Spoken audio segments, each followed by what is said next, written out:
Welcome to Advait humanity classes. आज हम जो चैप्टर करने जा रहे हैं चैप्टर 3 इंडियन इकोनॉमिक डेवलपमेंट के, और चैप्टर जो है इकोनॉमिक रिफॉर्म्स इज 1991। आपको पता है कि हमने सेकेंड चैप्टर में 1950 से 1919 के बीच में हमने क्या स्टेप्स उठाए थे इंडिया को डेवलप करने के लिए। हमने ये देखा था कि पब्लिक सेक्टर जो था, गवर्नमेंट सेक्टर को ज़्यादा इम्पोर्टेंस दिया गया था। हालांकि प्राइवेट सेक्टर भी था, बट उनको बहुत कंट्रोल में रखा गया था। उनको लाइसेंस के थ्रू कंट्रोल किया जाता था, और भी बहुत सारे तरीके थे जिसके थ्रू हम उनको कंट्रोल करते थे। लेकिन पब्लिक सेक्टर डोमिनेट किया था उस समय, और इसका फ़ायदा भी हुआ था हमें, इसका एडवांटेज भी इंडिया को हुआ था। ऐसा नहीं कि पब्लिक सेक्टर डोमिनेट होने की वजह से बहुत ज़्यादा नुकसान हो गया था। शुरू में हम देखते हैं कि इंडिया को बहुत फ़ायदा हुआ था। देखो, एक तो सबसे पहले हमारे देश में पुअर कंट्री लाइक इंडिया, हमें लोगों को सेविंग के लिए इंकरेज करना था, और इंडियन गवर्नमेंट ने इस दे succeeded in increasing the saving of the people. उसके बाद हमें इंडस्ट्री को डाइवर्सिफाई भी करना था। इवन हमने वो भी कुछ हद तक सक्सेसफुल हुए थे, and number of industries were set up in India.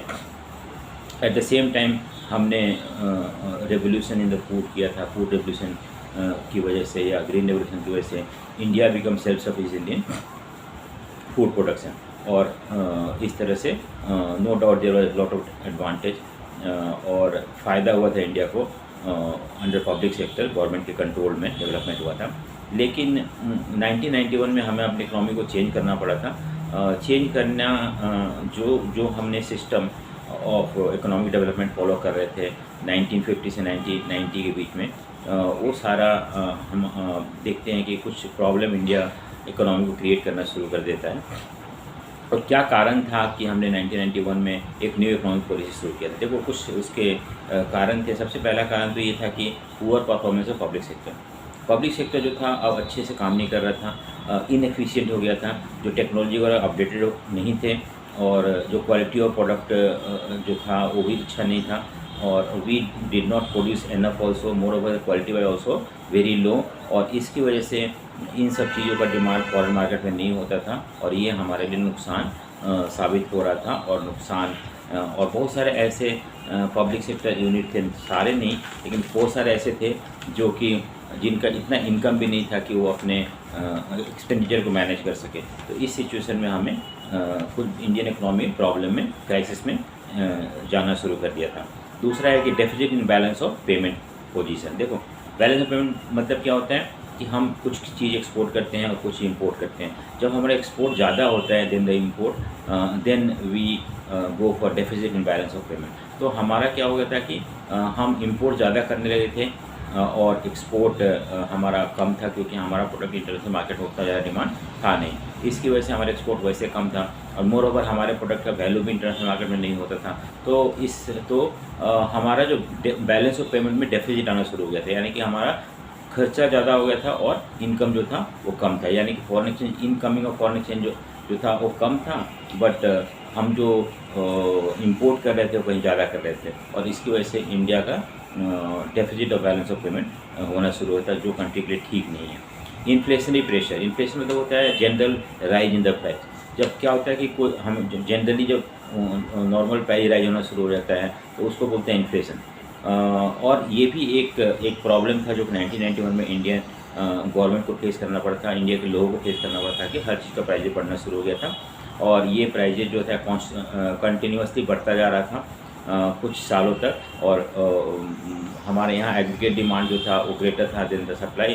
उतना प्रोड्यूस हो नहीं रहा था जितना कि लोग डिमांड कर रहे थे। अब जब सप्लाई कम होता है इकोनॉमी में, तो उस सिचुएशन में प्राइस बढ़ना शुरू होता है, और इससे पुअर सेक्शन ऑफ सोसाइटी या जो फिक्स सैलरी के लोग हैं उनको सफ़र करना पड़ता है। तो ये भी एक प्रॉब्लम इंडिया फेस कर रहा था। और फोर्थ जो पॉइंट है, fall in the foreign exchange reserve. आपको पता है कि कोई भी डेवलपिंग कंट्री के लिए फॉरेन एक्सचेंज बहुत ज़रूरी है। अगर फॉरेन एक्सचेंज नहीं हो तो बाहर सामान कैसे मंगाएगा? क्योंकि कोई भी डेवलपिंग कंट्री को और ज़्यादा डेवलप करने के लिए हमें बाहर से टेक्नोलॉजी मंगाना पड़ता है, और बहुत सारे एसेंशियल कमोडिटी हमें इंपोर्ट करना पड़ता है। जैसे इंडिया को पेट्रोल इंपोर्ट करना बहुत ज़रूरी था, क्योंकि हम इतना पेट्रोल इंडिया में प्रोड्यूस नहीं करते थे जो कि हमारा कंजम्पशन डिमांड था उसको पूरा कर सके, तो हमें बाहर से इंपोर्ट करना पड़ता था। और भी बहुत सारे टेक्नोलॉजी वगैरह, लेकिन हमारे पास फॉरेन एक्सचेंज रिजर्व जो था वो 1991 तक जाते जाते बहुत कम हो गया था। इतना कम हो गया था कि हमारे पास सिर्फ 14 डेज का फॉरेन एक्सचेंज रिजर्व था। और अगर ये ख़त्म हो जाता तो फिर हम पेट्रोल वगैरह कहाँ से मंगाते बाहर से, तो ये एक दूसरा प्रॉब्लम जो हमें फेस करना पड़ता था। उसके बाद huge burden on public debt या गवर्नमेंट का जो कर्जा था वो भी बढ़ने लगा था। देखो ऐसा नहीं था कि ये चीज़ एक दिन में शुरू हुआ था, पहले से था। गवर्नमेंट का एक्सपेंडिचर ऑलवेज जो था more than that of the income. Government का इनकम कम था और एक्सपेंडिचर ज़्यादा था और कई सालों से चला आ रहा था। तो जब भी कोई प्रॉब्लम होता था तो हम बाहर से लोन ले लेते थे या with in the country loan लेके गवर्नमेंट उसको मैनेज करता था। बट अब क्या हो गया था कि हमारा डेट जो है, कर्जा जो है बढ़ते बढ़ते बहुत ज़्यादा बढ़ गया था। जब हम 1991 में भी हमारे पास क्राइसिस आना शुरू हो गया और हमें उस क्राइसिस से निकलने के लिए फॉरेन एक्सचेंज चाहिए था और वो था हमारे पास था नहीं। और हमें उस चीज़ से निकलने के लिए किसी भी तरह से लेकिन अब बाहर के कंट्री या बाहर के फाइनेंशियल इंस्टीट्यूशन ने हमें पैसा देने से मना कर दिया कि अब वो पैसा नहीं दें, क्योंकि हमारे पास ऑलरेडी डेट जो था वो था और उसका इंटरेस्ट भी चुकाने के लिए हमारे पास पैसा हमारे फॉरेन एक्सचेंज नहीं था। तो बाहर के जब कंट्री या बाहर के फाइनेंशियल इंस्टीट्यूशन मना कर दिया, IMF, वर्ल्ड बैंक वगैरह, तो उस सिचुएशन में हमें उस सिचुएशन से उभरने के लिए हमें बहुत सारा पैसा फॉरेन एक्सचेंज चाहिए था, लोन चाहिए था फॉरेन कंट्री से। और ये लोन लेने के लिए हम सब जगह गए लेकिन हमें मिला नहीं। फाइनली 1991 में हम देखते हैं कि वर्ल्ड बैंक और IMF ने लोन देने को एग्री हुए, लेकिन उन्होंने कुछ शर्तें रखी और वो शर्त ये था कि अगर हम अपने इकोनॉमी को लिबरलाइज करेंगे, अगर हम प्राइवेटाइज करेंगे और if we follow the policy of globalization then only they will give us loan, and we had no other option. That was the only way through which we could have come out of the financial crisis. So we had to agree with the terms and conditions of World Bank and IMF, and finally we got loan from these two institutions to overcome the financial crisis that we had at that time. अब मैंने अभी आपको बताया था कि इस financial crisis से निकलने के लिए हमें कुछ कंडीशन वर्ल्ड बैंक ने रखा था। उस कंडीशन को हम फॉलो करेंगे तभी जाके हमें लोन मिलेगा। तो उन्होंने नो डाउट हम एग्री हो गए थे, क्योंकि हमारे पास और कोई ऑप्शन था नहीं। और हमने जब न्यू इकोनॉमिक पॉलिसी अडॉप्ट किया 1991 में, तो इस न्यू इकोनॉमिक पॉलिसी का जो मेन फीचर था वो था लिबरलाइजेशन, प्राइवेटाइजेशन और ग्लोबलाइजेशन। ये तीन हम इस चैप्टर में इसी तीन चीज़ को डिटेल में पढ़ेंगे। और उससे पहले हमने जो पढ़ा था कि क्या इकोनॉमिक सिचुएशन था जिसकी वजह से इंडिया को इस तरह का एक बड़ा इकोनॉमिक स्टेप उठाना पड़ा था। सबसे पहले तो हम इसमें देखते हैं कि न्यू इकोनॉमिक पॉलिसी जो था वाज अनाउंस्ड ऑन जुलाई 1991 में। It consisted wide range of economic reform, बहुत सारे इकोनॉमिक चेंजेस लाना पड़ा हमें। The main aim of this policy was to create a more competitive environment in the economy and remove barrier to entry and growth of firms। देखो पहले क्या था कि हमें अब पहले जो था हमारा इंडस्ट्री को हम गवर्नमेंट प्रोटेक्ट करता था, उनको कॉम्पिटिटिव नहीं बनाता था, क्योंकि गवर्नमेंट को ऐसा लगता था कि हम अपने इंडस्ट्री को कम्पीट करने को छोड़ देंगे तो वो बाकी फॉरेन कंट्री की इंडस्ट्री से कम्पीट नहीं कर पाएंगे और फिर उन्हें अपना इंडस्ट्री बंद करना पड़ेगा। लेकिन अब हमारा सोच जो है वो बदलने लगा। और दूसरी बात है कि हमें फॉरेन कंट्री का जो IMF वर्ल्ड बैंक का कंपल्सन था वो भी था। तो हमें अब अपने इंडस्ट्री को ओपन अप करना था, उनको अलाउ करना था कि तुम कम्पीट करो, अगर कम्पीट कर पाओगे तभी सर्वाइव करोगे, अदरवाइज आपको बंद करना पड़ेगा। दूसरी बात है कि जो भी बैरियर लगा हुआ था पहले इंडस्ट्री के ऊपर, उस बैरियर को या रिस्ट्रिक्शन जो लगा हुआ था हमारे प्राइवेट सेक्टर के ऊपर, उसको भी रिलैक्स करना था। तो ये सारे चेंजेस हमें न्यू इकोनॉमिक पॉलिसी में लाना था। देखो new economic policy can be broadly classified to two kind of measures. दो तरीके हमने अपनाए थे। एक तो स्टेबलाइजेशन मेजर्स जो हमने अपने इकोनॉमी को स्टेबलाइज करने के लिए, these refers to short term. Stabilization measure जो था शॉर्ट टर्म मेजर था, जो कि हमने जो उस समय सिचुएशन था उस सिचुएशन से बाहर निकलने के लिए हमने कुछ स्टेप उठाए थे, जिसमें क्या था कि correcting weakness of balance of payment, maintaining sufficient foreign exchange reserve. क्योंकि मैं पहले बताया था कि हमारे यहाँ बैलेंस ऑफ पेमेंट जो था डेफिसिट हो गया था और उसकी वजह से हमारे पास फॉरेन एक्सचेंज रिजर्व था नहीं। तो हमें किसी भी तरह से फॉरेन एक्सचेंज रिजर्व को बढ़ाना था और उस पर हमने फोकस किया था। ये शॉर्ट टर्म मेजर्स था हमारा। और कंट्रोलिंग इन्फ्लेशन, दूसरा मैंने प्रॉब्लम बताया था कि हमारे यहाँ जनरल प्राइस राइज होना शुरू हो गया था, चीज़ों के दाम बढ़ना शुरू हो गए थे। इतना प्रोडक्शन नहीं था जितना डिमांड लोगों का था। अब जब डिमांड ज़्यादा होगा और सप्लाई कम हो तो ऑटोमेटिकली प्राइस बढ़ेगा। और इससे गरीब लोग जो थे या फिक्स सैलरी क्लास के लोग थे, they had to suffer a lot. और तो इसको भी हमें सही करना था, इन्फ्लेशन को कंट्रोल करना था और फॉरेन एक्सचेंज रिजर्व को बढ़ाना था। इन दोनों चीज़ को सही करने के लिए हमने जो स्टेप उठाए थे उसको हम स्टेबलाइजेशन मेथड बोलते हैं। दूसरा जो हमने जो पर्पस था इसका, स्ट्रक्चरल रिफॉर्म मेजर्स। स्ट्रक्चर मतलब हमें अपने इकोनॉमिक स्ट्रक्चर में बदलाव लाना था। जैसे हमने 1950 से 1990 के बीच में एक अलग तरह का इकोनॉमिक स्ट्रक्चर डेवलप किया था। आपको याद होगा हमने सेकंड चैप्टर में पढ़ा था कि हमारा जो मिक्स्ड इकोनॉमी था, लेकिन मिक्स्ड इकोनॉमी होने के बावजूद भी गवर्नमेंट सेक्टर जो था ज़्यादा डोमिनेंट था, प्राइवेट सेक्टर को उतना ज़्यादा फ्रीडम नहीं दिया गया था। लेकिन अब उस स्ट्रक्चर में बदलाव लाना था। अब हमें प्राइवेट सेक्टर को ज़्यादा इंपॉर्टेंस देने की बात करी जाएगी इसमें।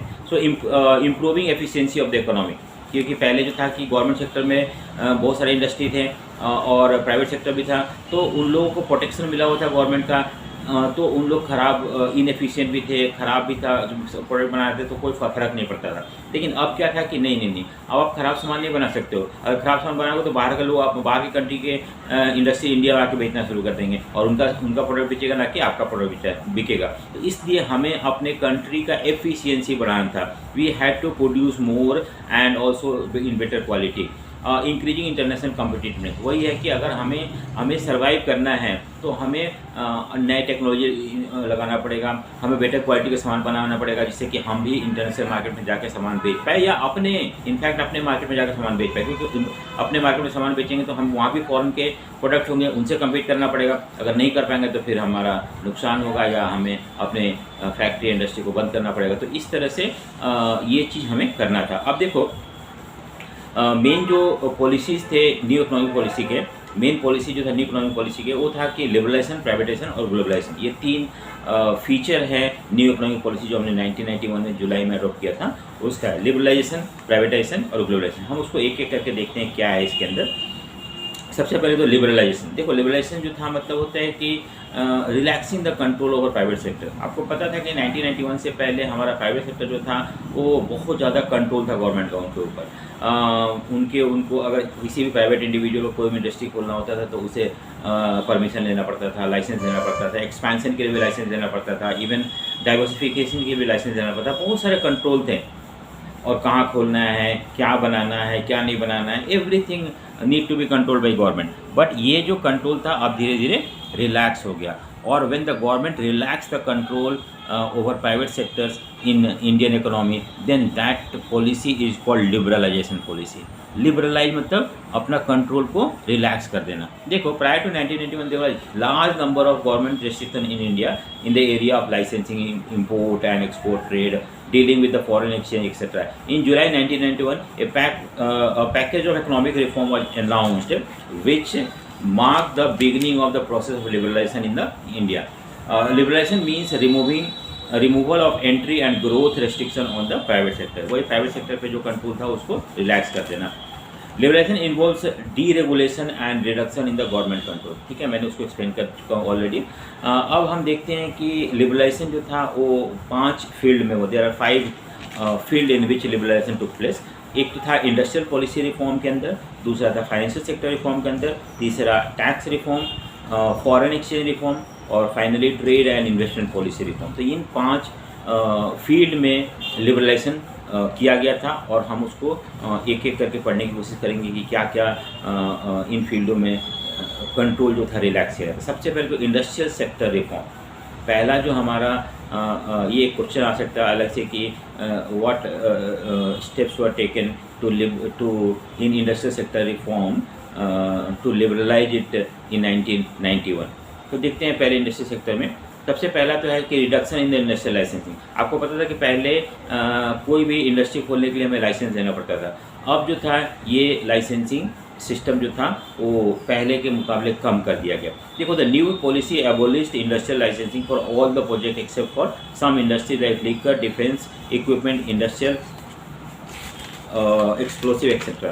तो कुछ चीज़ों के लिए गवर्नमेंट ने अभी भी अपने लाइसेंस रखा था, लेकिन बाकी सारी चीज़ों के लिए लाइसेंस करीब करीब ख़त्म कर दिया था। और इस तरह से बहुत सारे इंडस्ट्री जो पहले लाइसेंस के कंट्रोल में थे और वो लाइसेंस ख़त्म होने लगा था। अब सिर्फ डिफेंस के ऊपर, लिकर के ऊपर और इंडस्ट्रियल एक्सप्लोजन, ये सारी चीज़ों पे गवर्नमेंट ने अपना कंट्रोल रखा था। और बाकी सारी चीज़ आप इजीली खोल सकते हो, इतना ज़्यादा आपको गवर्नमेंटल प्रोसीजर के थ्रू जाने की जरूरत नहीं पड़ेगी। No licence was required to set off new units और टू एक्सपांड और डाइवर्सिफाई द प्रोडक्शन। तो पहले जो था ना, मैंने पहले बताया था कि ओपनिंग ऑफ न्यू इंडस्ट्री के लिए लाइसेंस देना पड़ता था, आपको डाइवर्सिफिकेशन के लिए लाइसेंस देना पड़ता था, आपको एक्सपेंशन के लिए लाइसेंस देना पड़ता था। अब ये सारे लाइसेंस हटा दिए गए और इस तरह से जो प्राइवेट सेक्टर थे जिनके ऊपर बहुत ज़्यादा गवर्नमेंट का कंट्रोल था, वो कंट्रोल अब धीरे धीरे रिलैक्स होना शुरू हो गया। तो ये पहला पॉइंट था इंडस्ट्रियल सेक्टर रिफॉर्म के अंदर। दूसरा जो था कि decrease in the role of public sector. देखो, decrease in the role of public sector मतलब गवर्नमेंट का रोल अब पहले के मुकाबले कम हो गया। देखो, number of industry exclusively reserve for the public sector is reduce from 17 to 3। Defence, atomic energy and railway. पहले क्या था कि 17 इंडस्ट्री जो थे ना, वो गवर्नमेंट के लिए एक्सक्लूसिवली रिजर्व थे। सिर्फ गवर्नमेंट ही उन सारे इंडस्ट्री को चला सकता था, मैनेज कर सकता था। प्राइवेट को उन सारे इंडस्ट्री में एंटर होने के लिए अलाउ था ही नहीं। लेकिन अब ऐसा नहीं था, अब वो सब चीज़ पहले 17 था, अब वो 17 से कम करके अब 3 इंडस्ट्री जो थे गवर्नमेंट अपने पास कम्प्लीटली रखा, और जो था डिफेंस, एटॉमिक एनर्जी और रेलवे, और बाकी सारे चीज़ प्राइवेट शुरू कर सकते हैं। प्राइवेट उस पैसे ऐसे इंडस्ट्री में पैसा इन्वेस्ट कर सकते हैं। और तीसरा जो था D reservation under small scale industry. आपको पता है कि स्मॉल स्केल इंडस्ट्री जो सेटअप किया गया था 1956 में, तो जो कार्वे कमेटी था उसके सजेशन के बेसिस पे, तो एक प्रॉब्लम आया था कि अगर वो जो चीज़ स्मॉल स्केल इंडस्ट्री बनाता है वो अगर बड़े इंडस्ट्री बनाना शुरू कर देते हैं, तो फिर स्मॉल स्केल इंडस्ट्री उनके साथ कम्पीट नहीं कर पाएंगे, और इस तरह से we can not encourage small scale industry in India. लेकिन और इसकी वजह से गवर्नमेंट ने क्या किया था, कुछ प्रोडक्ट जो थे, कुछ चीज़ जो था वो सिर्फ स्मॉल स्केल इंडस्ट्री बना सकता था, बड़े बिग इंडस्ट्री को अलाउ नहीं था, और इस तरह से स्मॉल स्केल इंडस्ट्री को प्रोटेक्शन दिया गया था। लेकिन अब वो प्रोटेक्शन हटा दिया गया। अब whatever that is produce by small scale industry can also be produce by big industry. So in this way we see that this is the third important industrial reform in India, की जो D reservation, यानी कि जो चीज़ पहले small scale industry के लिए reserve था, अब वो रिजर्वेशन ख़त्म कर दिया गया। अब कोई बड़े इंडस्ट्री भी उसको बना सकते हैं, छोटे इंडस्ट्री भी बना सकते हैं।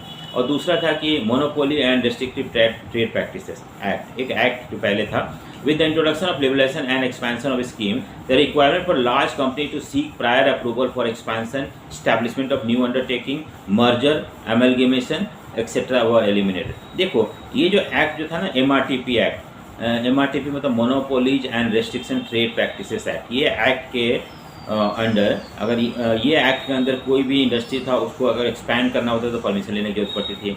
नए अंडरटेकिंग शुरू करना है तो परमिशन, अगर 2 इंडस्ट्री मर्ज हो रहे हैं, आपस में मिल रहे हैं, तो भी